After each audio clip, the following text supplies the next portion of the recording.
Hello बच्चों, स्वागत है आप सभी का universal tutorial physics calling session में। बच्चों आज हम सब पढ़ने वाले हैं विराम और गति का ऑब्जेक्टिव क्वेश्चन। बच्चों इससे लेक्चर 1 में हम सब 1 से लेकर 16 तक की ऑब्जेक्टिव क्वेश्चन की डिस्कशन किए थे। उम्मीद है बच्चों आप सब ने अच्छे ढंग से उसको क्लियर कर चुके होंगे बच्चों। इसके बाद जिस तरह से आज का डिस्कशन करेंगे बच्चों, और ये सारे क्वेश्चन बच्चों बहुत ही इंपॉर्टेंट, जिससे आपका विराम और गति यानी रेस्ट एंड मोशन से संबंधित जितने भी कंसेप्ट बच्चों अच्छे ढंग से क्लियर हो जाएंगे। इसमें सबसे पहले क्वेश्चन क्या है, देखें बच्चों यहाँ पे क्वेश्चन नंबर 17, 16 तक हम बात किए थे। क्वेश्चन नंबर 17 में क्या कहा था बच्चों, यहाँ पे देखिए कहता है क्या, यदि किसी वस्तु का विस्थापन दिया बच्चों, मीटर में आता विस्थापन तो पता है, समय सेकंड में ये विस्थापन दिया बच्चों व्यक्त होता है, तो वस्तु का विराम में आने में कितना समय लगेगा। तो सर विस्थापन का संकेत तो ऐसे लेते हैं, जरूरी नहीं बच्चों बाई भी ले सकते हैं, एक से भी ले सकते हैं। यहाँ विस्थापन का संकेत किस लिए बच्चों, बाई से। तो कहता विराम में आने के लिए कितना समय लगेगा, यानी वेग क्या करना पड़ेगा, 0। तो सबसे पहले बच्चों दिया है, क्या दिया है विस्थापन। तो दिया है विस्थापन बाई बराबर 6 + 16t माइनस 2/3t²। इस विस्थापन का समीकरण दिया बच्चों।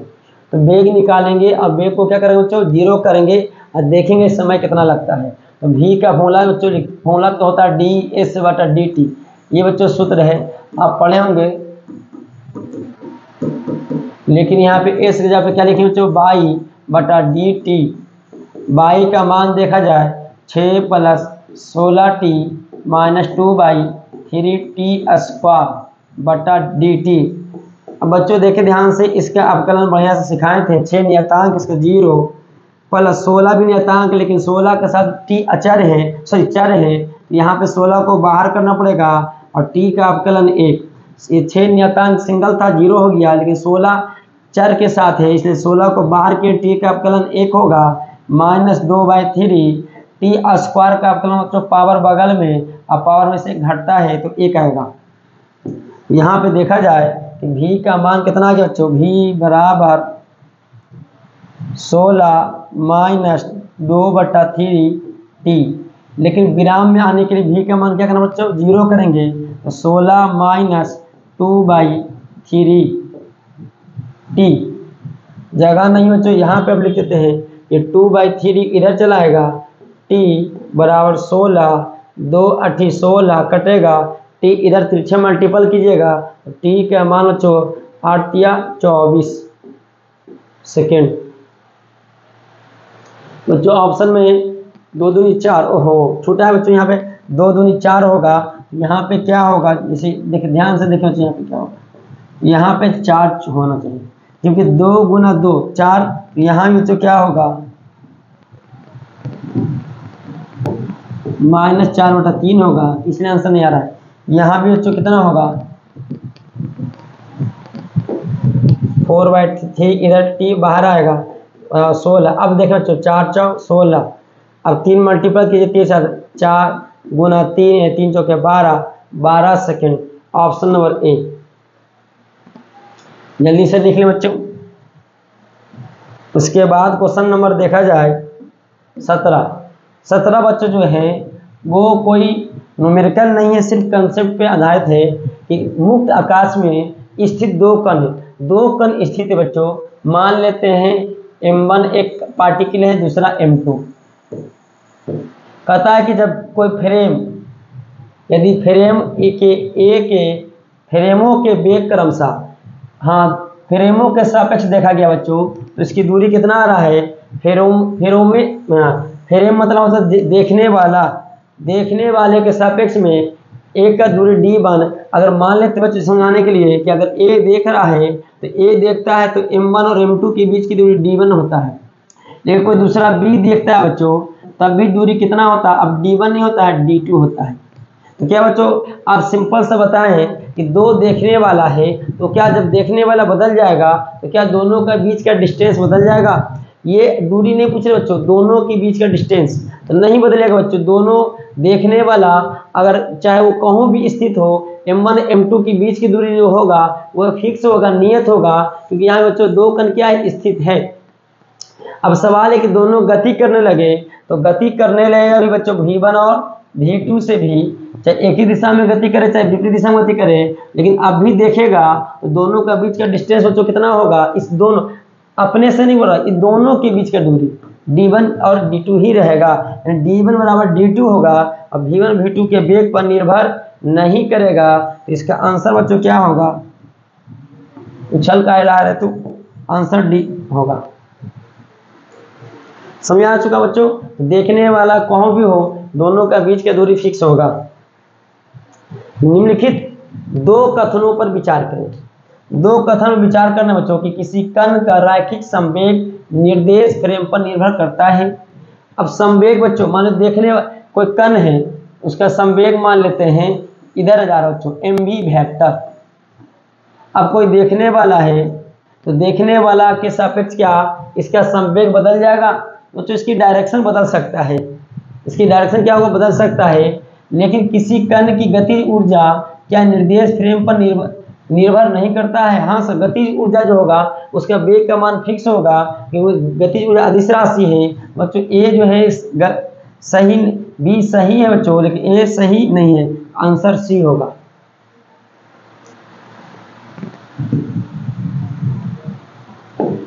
एक लिफ्ट बच्चों ऊर्ध्वाधर दिशा में त्वरण ए से ऊपर की ओर एक लिफ्ट बनाते बच्चों। इस लिफ्ट जो है त्वरित है कितना त्वरण से, ए त्वरण से ऊपर की ओर। यदि इस एक पत्थर का टुकड़ा लिफ्ट में मात्र बीच में छोड़ दिया जाए, एक टुकड़ा लेते हैं बच्चों, एक टुकड़ा को क्या करते हैं, छोड़ते हैं, तो टुकड़ा किधर गिरेगा बच्चों, नीचे गिरेगा। किस त्वरण से, जी से।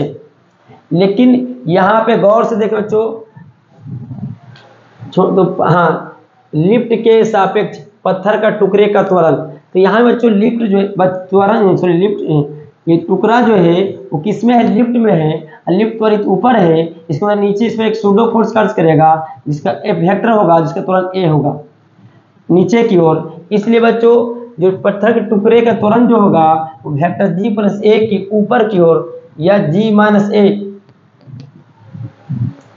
किसी के नीचे की ओर, यहाँ बच्चों क्या होगा, g प्लस ए से नीचे की ओर आएगा बच्चों। इसका आंसर क्या होगा, बी, नीचे की ओर सूडो फोर्स कार्य करेगा, तो ऊपर है तो बताएं थे इस टाइम से, तो आंसर बी होगा बच्चों। 21 में देखो बच्चों इसका आंसर क्या कहता है, जल्दी से देखें।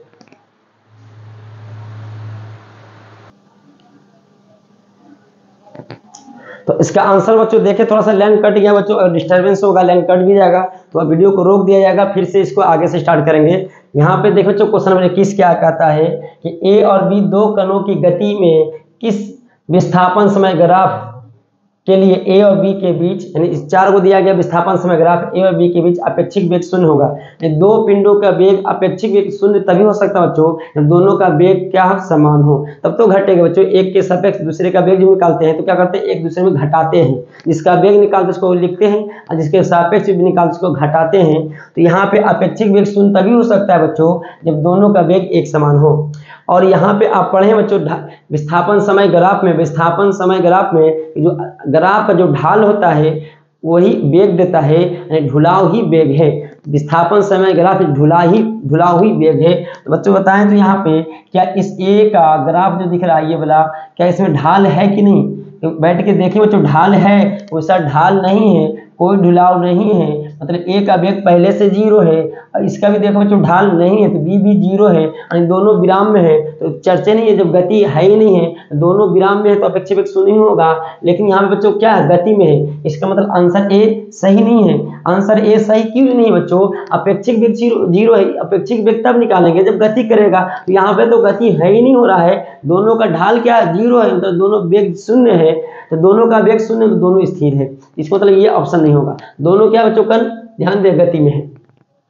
बी में देखा जाए तो आंसर ए का भी ढाल होगा, इसका भी ढाल होगा ग्राफ का और इसका भी ढाल होगा।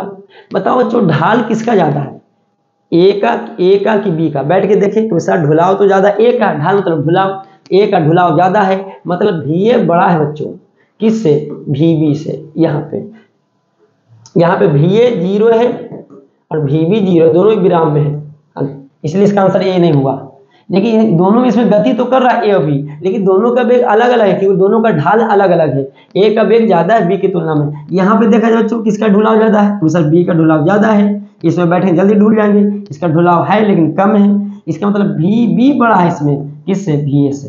तो बच्चों दोनों का वेग तो बराबर है नहीं, तो जब बराबर नहीं तो अपेक्षित वेग शून्य होगा नहीं, घटाएंगे तो यहाँ पे आप देखा जाए कि इसका बताइए ढाल, इस पर बैठे एक बार इस पर बैठे, देखो तो बच्चों दोनों पर ढाल किसका ज्यादा है, तो सर दोनों में ढुलाव समान है, यानी VA बराबर है VB। अब घटा के देखें A के सापेक्ष B का वेग, A के सापेक्ष B का वेग, तो VB माइनस VA लिखेंगे, दोनों का वेग क्या है जो आपस, हाँ A के सापेक्ष B का वेग यानी VA माइनस VB, दोनों आपस में बराबर है, VB का भी मान VA कट के क्या हो जाएगा 0, या B के सापेक्ष A का वेग निकालेंगे तभी घटाएंगे तो 0 ही हो जाएगा। पता चला कि दोनों का गति वेग है लेकिन दोनों का वेग एक समान है, इसलिए अपेक्षित वेग शून्य होगा बच्चों। तो आंसर क्या इसका होगा, आंसर नंबर D। निम्नलिखित में वेग समय ग्राफ में कौन सा संभव नहीं है, तो सिंपल से तो ये तो वेग समय ग्राफ हो सकता है कि सर वेग बढ़ रहा है घट रहा है चलेगा, यहाँ भी दिख रहा है कि सर वेग धीरे धीरे नियत था फिर वेग बढ़ गया चलेगा। लेकिन यहाँ पे देखिए बच्चों कि एक ही समय पर अगर समय ये लिया जाए तो समय एक ही समय पर, देखो ये मान लेते हैं T1 समय, तो T1 समय पर वेग ए भी देगा, ग्राफ यहाँ भी मिल रहा है, ग्राफ यहाँ भी मिल रहा है। पता चला कि एक ही समय पर वेग दो को कैसे हो सकता है, पता चला कि ये ग्राफ संभव नहीं है। फिर भी बात सुने बच्चों क्या कर रहे हैं कि इस पर जब इस T1 समय पर लेंगे तो एक ग्राफ यहाँ मिलेगा, उसी T1 समय पर ग्राफ एक यहाँ मिलेगा, तो पता चला दो वेग आ रहा है एक ही समय पर, यानी एक ही समय पर दो वेग तो होगा नहीं, इसलिए बच्चों ये ग्राफ नहीं होगा। और आगे देखेंगे सर तो और देखें बच्चों यहाँ पे क्या हो सकता है कि सर यहाँ पे थोड़ा सा देखें बच्चों ध्यान से, यहाँ पे ग्राफ यहाँ लेते हैं समय T1 क्या T2 लेते हैं, इस समय पर T2 पर ग्राफ यहाँ मिलेगा और ये ग्राफ आज ऊपर मिलेगा। पता चला कि एक ही समय पर दो वेग आ रहा है, इसलिए ग्राफ संभव नहीं है। ये ग्राफ संभव हो सकता है जो वेग बढ़ा है फिर घटा है, शून्य हुआ है, फिर वेग घटा, वेग बढ़ा है विपरीत दिशा में फिर घट के शून्य हुआ है, तो ये ग्राफ हो सकता है बच्चों, लेकिन डी नहीं हो सकता है, इसलिए आंसर बी होगा इसका। सिंपल सा क्वेश्चन दिया बच्चों, एक वस्तु एक वृत्तीय पथ पर दो चक्कर लगाता है, कितना चक्कर लगता है, दो चक्कर, एक चक्कर दो चक्कर पूरा करने के बाद प्रारंभिक प्रस्थान बिंदु को पहुंच जाए, जहां से चला बच्चों वहां पहुंच गया, दो चक्कर पकड़ लगा है। यदि वृत्तीय पथ की त्रिज्या कितना मान लिया जाए बच्चों, आर, यानी कैपिटल आर है, तो वस्तु का विस्थापन, तो विस्थापन क्या हो बच्चों आप थोड़ा सा बताएं कि जहां से चला है फिर वहीं पहुंच गया दो बार घूमकर, तो विस्थापन कितना होगा, तो सर विस्थापन तो 0 होगा, विस्थापन 0। लेकिन तय की गई दूरी क्या होगा बच्चों, तय की गई दूरी अनुपात, तो विस्थापन बटा तय की गई दूरी बटा विस्थापन बटा दूरी, तो दूरी कितना आएगा बच्चों, देखें एक चक्कर में 2 पाई आर पथ की लंबाई, तो दो चक्करों के 2 से मल्टीप्लाई करेंगे तो 4 पाई आर, और दोनों का अनुपात चेक किया जाए, पहले विस्थापन फिर बटा में दूरी, तो इसका आंसर सी ए आ जाएगा। उम्मीद है बच्चों समझ आ रहा होगा। इसके बाद 24 नंबर देखें कि एक वस्तु दो स्थानों के बीच की प्रथम आधी दूरी, इस टाइप से क्वेश्चन करवाएं बच्चों, आधा दूरी, आधा समय, दो स्थानों के बीच की प्रथम आधी दूरी यानी आधा दूरी 40 मीटर प्रति सेकंड की चाल से, अब अंतिम आधी दूरी 60 मीटर प्रति सेकंड की चाल से तय करता है, पूरी यात्रा क्रम में वस्तु की औसत चाल। बच्चों इस टाइप से क्वेश्चन करवाए हैं कि जब भी आधी दूरी रहेगा कि आधा दूरी में इतना चाल से चले हैं और शेष आधी दूरी में इतना चाल से चले हैं, तो बच्चों औसत चाल का फॉर्मूला पढ़ाए थे 2v1v2 बटा v1 प्लस v2। और आधी समय पर भी क्वेश्चन करवाए हैं कि आधा समय में इतना चाल से चला है, बचा हुआ आधा समय इतना चाल से चला है, यहाँ पे समय नहीं आधी दूरी में, तो 2v1v2 बटा v1 प्लस v2, v1 का मान दिया है 40, अगला v2 के मान 60, और नीचे 40 प्लस 60 करके देखें बच्चों कितना आता है, 2 गुना 40 गुना 60 बटा 100, 8 अच्छा का 48 मीटर पर सेकंड। बच्चों कोई ऑप्शन तो होगा 48 कहाँ है, ऑप्शन नंबर ए। और सबसे एक आखिरी क्वेश्चन बच्चों इसमें 25 नंबर है, एक विद्यार्थी एक बस से 50 मीटर पीछे खड़ा है, तो बच्चों डायग्राम बनाते हैं, थोड़ा सा देखें ध्यान से। एक मान लेते हैं यहाँ पे बस है, ये बच्चों बस है, बस का संकेत बी। और यहाँ पे एक बच्चों बॉयज है, लड़का है, खड़ा है। कितनी दूरी पर खड़ा है बच्चों? 50 मीटर की दूरी पर खड़ा है। ये पिक्चर देखा है। क्या कहता है? विद्यार्थी एक समान वेग से, हाँ लिखा दोनों, क्या कहता है? दोनों एक ही दिशा में एक ही समय पर चलना प्रारंभ करता है। ए भी स्टार्ट किया, ए भी चला है।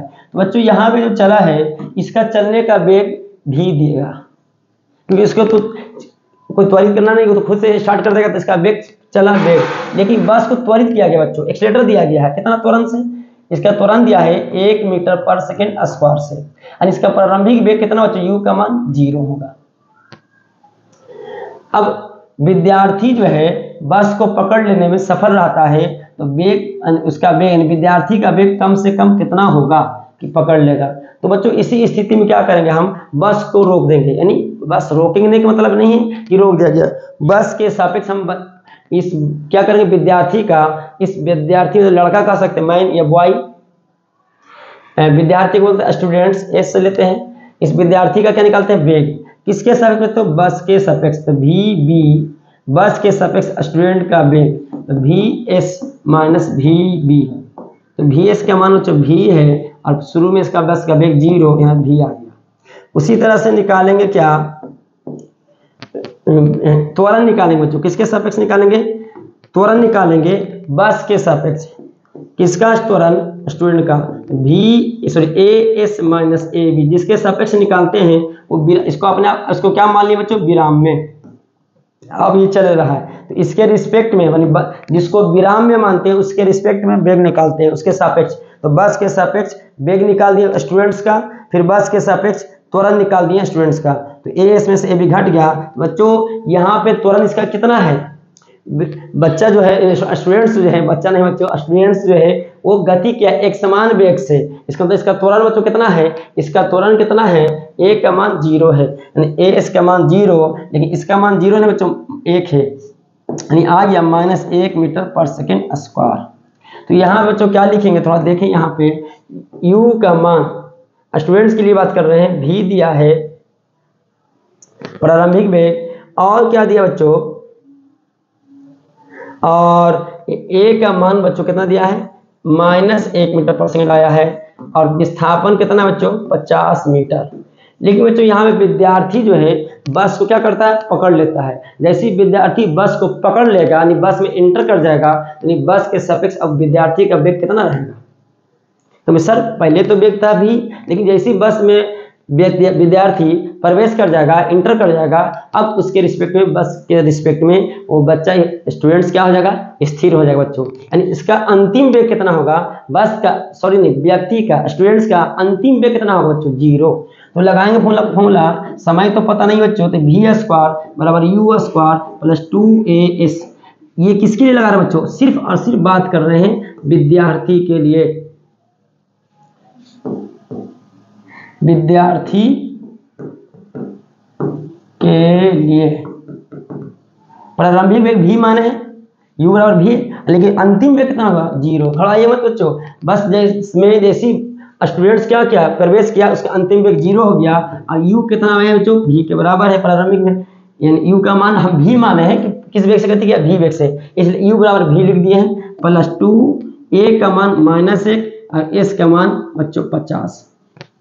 तो यहाँ पे 0 बराबर v स्क्वायर माइनस गुना करेंगे तो 50 गुना 2 100, माइनस में 100 आएगा बच्चों। तो यहाँ पे जगह नहीं है, नीचे लिखने जा रहे हैं, 100 इधर चला जाएगा, बराबर v स्क्वायर, इसलिए v बराबर क्या होगा बच्चों? √100 बराबर 10 मीटर पर सेकेंड।